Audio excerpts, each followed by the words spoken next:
You've seen in our previous videos where there's a lot of problems with dealers and auctions getting titles to consumers fast enough, whether it's Carvana with all their title problems or some auctions with title problems.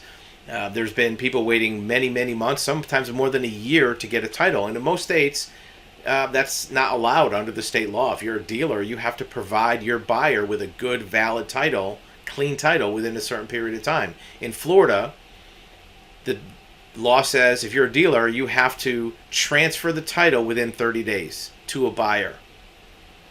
And that protects a buyer from running out of time on their temporary tags, having a title problem where the dealer goes out of business. But in Florida, there's a lawmaker that's going to pass a law that says that's not a requirement anymore. They don't have to do it, they just should do it.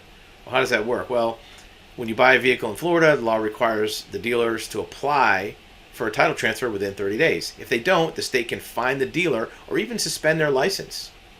This gives regulators the power to help make sure consumers register their cars in a short period of time. But there's a bill that's being filed that would take away that requirement so a dealer does not have to transfer the car fast enough. The bill would amend the registration or the legislation that says the dealer no longer must obtain a title but should replace a title. But if it says should, there's no power behind it. Consumer Investigator says that it would have major consequence. If you don't require the dealer to turn over a title, that owner never owns the car, which means they can't get a permanent license plate. So this is a law that's being proposed in Florida to take away the requirement for dealerships to have to transfer titles that would put a lot of car buyers in jeopardy for having vehicles that you could never get a title for.